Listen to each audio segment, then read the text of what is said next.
Não tomarás o nome do Senhor teu Deus em vão, porque o Senhor não terá por inocente o que tomar o seu nome em vão.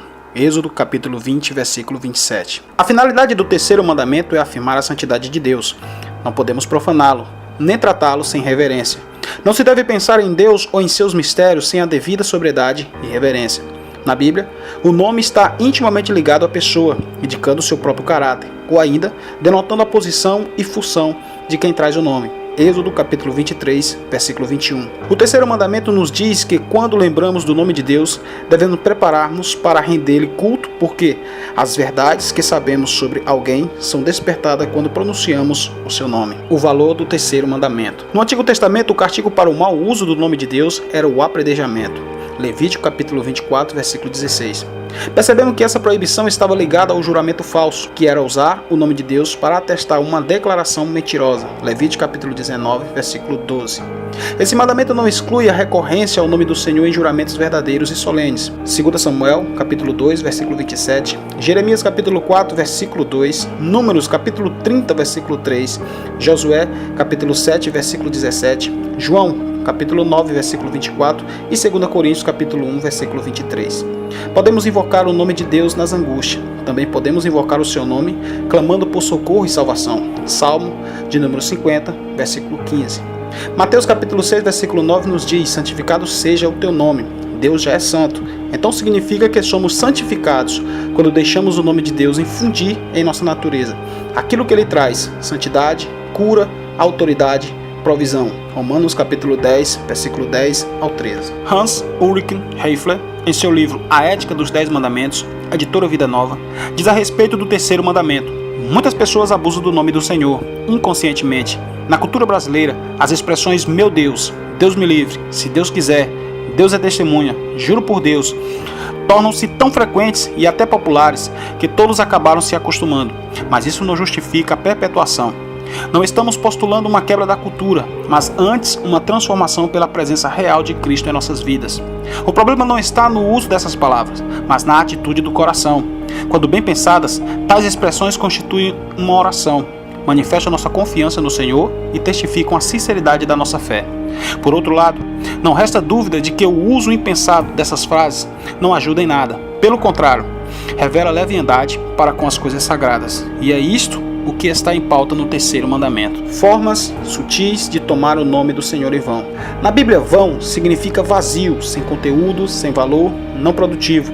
Pronunciar o nome de Deus em vão demonstra um desprezo para com Deus Todo-Poderoso, que é um Deus de plano e propósito. Vamos ver algum exemplo, como por exemplo, com irreverência. Efésios capítulo 5, versículo 3 e 4. Palavras vãs ou chocarrice são todas aquelas formas de falar, aquelas frases irreverentes que usamos, que incluem o nome santo de Deus, como é comum inconscientemente soltar um meu Deus do céu, pelo amor de Deus. Se queremos realmente dizer aquilo, então não tem problema. Mas se for apenas uma força de expressão ou um comentário descuidado, aí é outra coisa. Vamos ver agora com hipocrisia. Isaías capítulo 48, versículo 1. São pessoas que se chamam pelo nome de Deus, mas não vivem sinceramente na presença de Deus. Professar e cantar publicamente, mas em casa não viver a verdade que confessa. Agora vamos ver com uma falsa imagem. Usamos em vão o nome de Deus quando usamos Deus como espantalho na educação dos filhos, por exemplo. Quando, por exemplo, ameaçamos dizendo: Deus está te vendo, Deus vai te castigar. Com esses abusos do nome de Deus, muitas pessoas foram feridas na sua infância.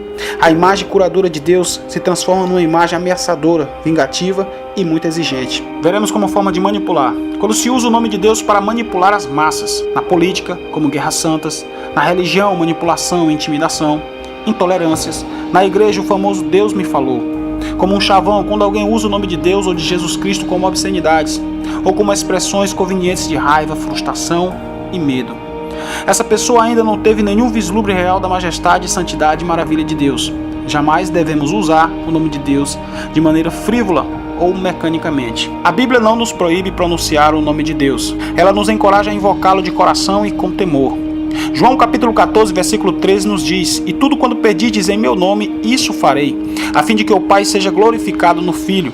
O nome de Jesus não deve ser pronunciado como uma palavra mágica, e nem somente como uma forma de terminar uma oração com estilo.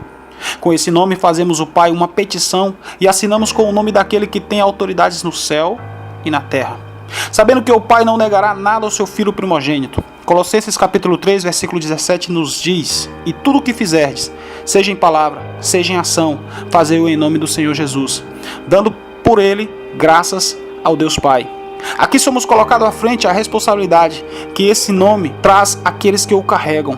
Quando você diz, sou um cristão, você está dizendo que é como Cristo. 2 Timóteo capítulo 2, versículo 19, a palavra de Deus nos diz: entretanto, o firme fundamento de Deus permanece, tendo este selo: o Senhor conhece os que lhe pertencem, e mais, aparta-te da injustiça todo aquele que professa o nome do Senhor. No Salmo 68, versículo 4, a palavra de Deus também nos diz: cantai a Deus, salmodiai o seu nome, exaltai o que cavalga sobre as nuvens. Senhor é o seu nome, exultai diante dele. Amém. Louvado e exaltado seja o santo nome de Jesus. Este foi um breve resumo da nossa aula de hoje. Amém. E a paz do Senhor a todos.